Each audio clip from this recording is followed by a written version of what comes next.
Hey Audrey, it's kind of late, so I thought it would be a good night for a bedtime story.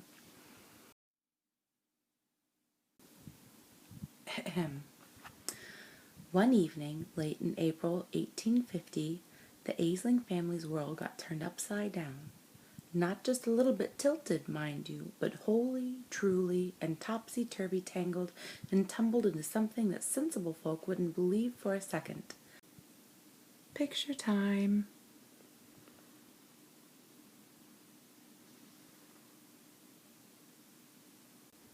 Blah, blah, blah. The other professors at the college think he's crazy. Blah, blah, blah. He thinks he's going to get laid off. They decide to take a walk, and they find themselves on a boat. So it was she who first saw the odd little ship moored alongside an old abandoned dock. There was something very strange and mysterious about the ship, and Cassandra thought immediately of magic. Blah, blah, they go on the ship, and it's bigger on the inside than it is on the out. An engineering feat. Picture time.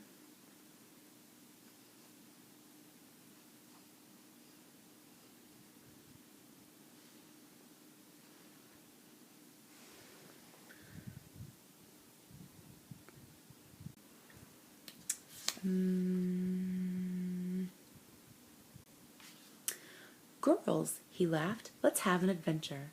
Cassandra needed no urging. She cried yes and fairly danced up the gangway. Miranda stood unmoved, a worried look on her face. This isn't even my best dress, she said. And how long will we be gone? The professor hadn't an answer, but Captain Malachi scratched his chin and replied, if I'm not mistaken, all of yesterday and most of the day before.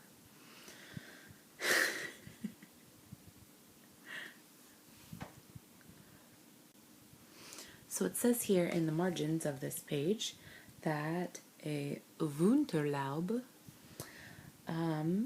is what they are using to navigate their ship. And it says in little scratchy writings, if you want to go adventuring in the landscape of imagination, then a Wunderlaub is just the thing to help you navigate the other where and other when. Don't leave home without it. Fairies.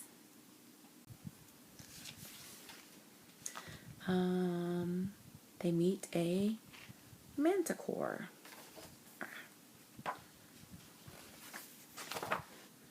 And Queen and King of the Fairies, Titania and Oberon. And Oberon gives them a quest. And the Queen gives them presents.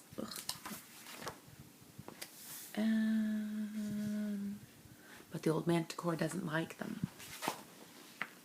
And then harpies attack. Whoa. Whoa. Harpies. They want your picnic.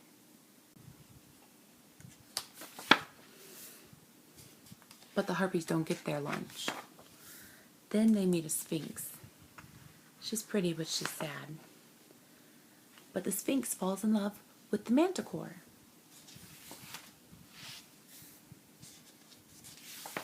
Then they find the minotaur.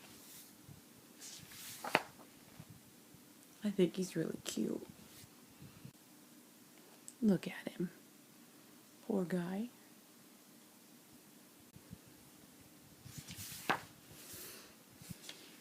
The sphinx liked the minotaur because they eat his cooking. Then they find a storm.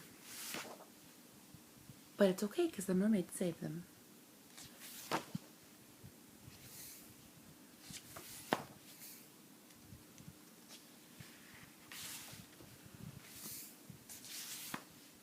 Then they run into trolls.